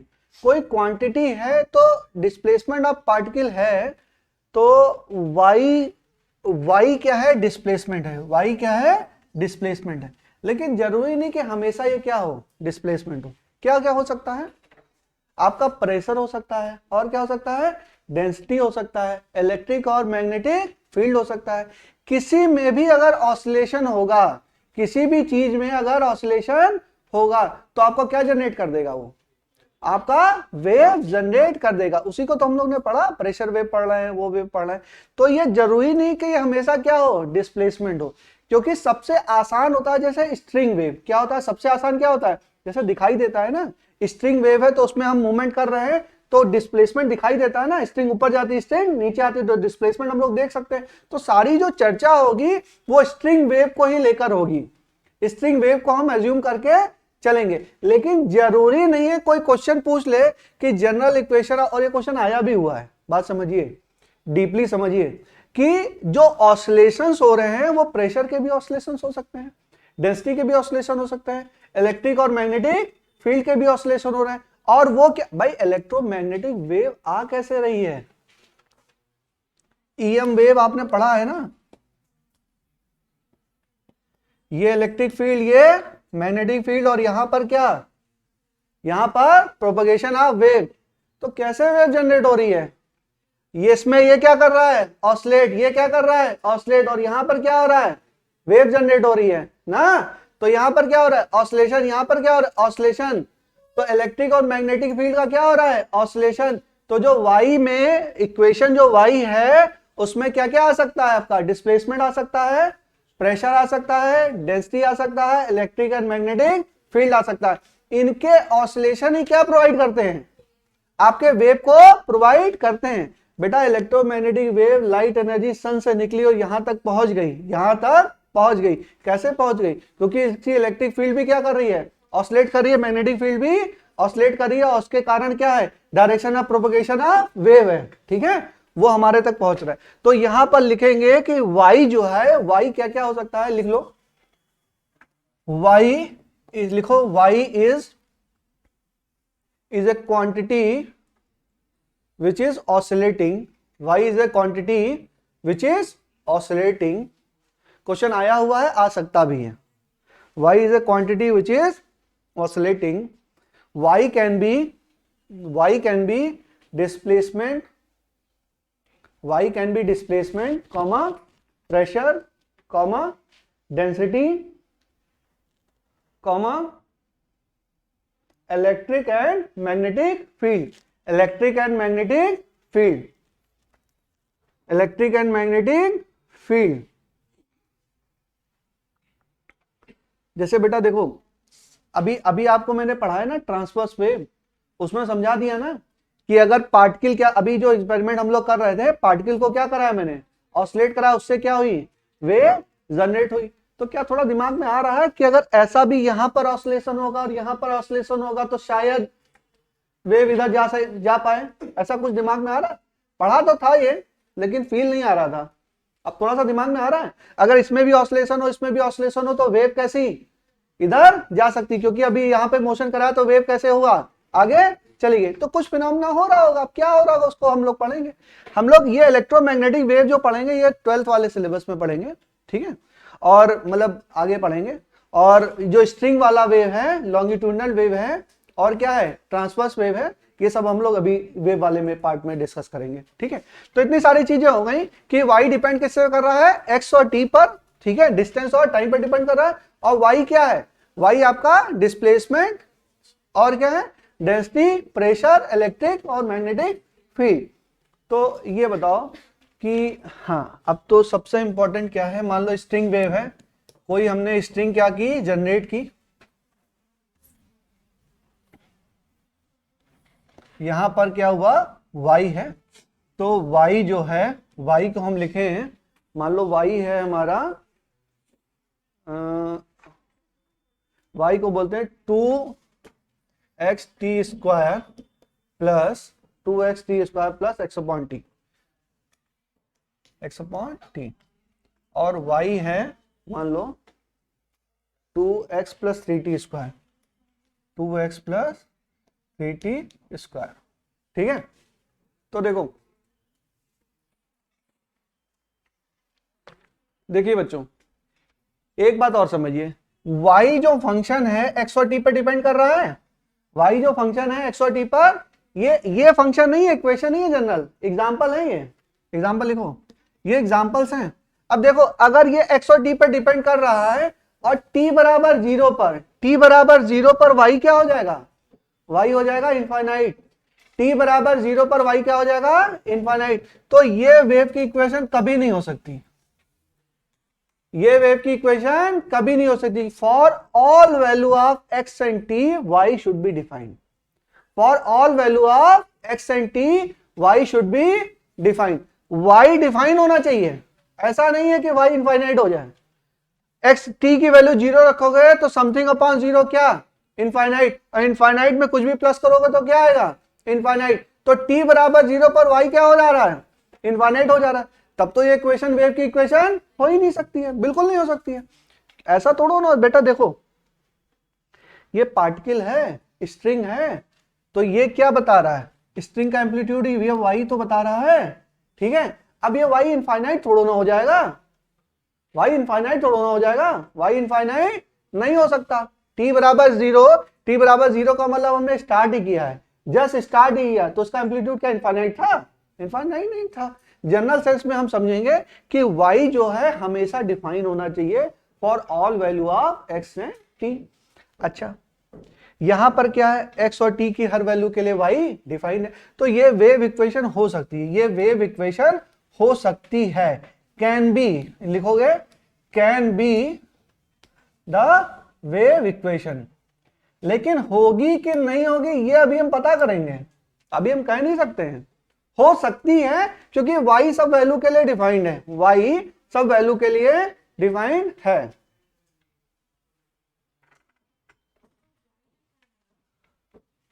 y defined होना चाहिए। ठीक है, अब देखो, अभी बताएंगे बेटा, अभी आगे चलो धीरे धीरे समझें, बट हो सकती है लेकिन होगी नहीं। ठीक है, अब क्यों नहीं होगी अभी देखेंगे हम लोग। देखो लिखो condition for wave equation, heading डालिए condition for wave motion, condition for wave motion, condition for wave motion. Condition for wave motion क्या कहता है, कंडीशन फॉर वेव मोशन कहता है कि अगर f x t कोई फंक्शन दिया है तो del टू y बराबर del two y upon del t2 बराबर k del two y upon del x2। अगर ये कंडीशन सेटिस्फाई हो रही है, अच्छा अभी लगेगा पता नहीं क्या सर पढ़ा रहे हैं अजीब सा, अभी समझ में आएगा, एक सिंप्लीफाई भी कर दूंगा बेटा, इसको पढ़ाना जरूरी इसलिए बता रहा हूं। This is the condition of wave motion. अगर कोई फंक्शन दिया है y in the term of x and t, और अगर ये कंडीशन सेटिस्फाई होती है del two y upon del t2, अभी क्लास में स्टार्टिंग से पहले मैंने लिखा के बता दिया था क्या होता है ये, बराबर k सम कांस्टेंट, k क्या है, कोई कांस्टेंट है, SHM कांस्टेंट नहीं है, कोई भी कांस्टेंट है, कांस्टेंट टाइम क्या, del two y upon del x2। तो अगर ये कंडीशन सेटिस्फाई होगी तो हम क्या बोलेंगे, हम बोलेंगे कि वेव क्या, ये जो इक्वेशन है ये एक वेव मोशन की इक्वेशन है। अगर ये कंडीशन सेटिस्फाई नहीं होगी तो हम कहेंगे कंडीशन ये, ठीक है, ये कंडीशन वेव मोशन की कंडीशन नहीं है। ठीक है, चलो ठीक है, अब कल पढ़ाएंगे बेटा।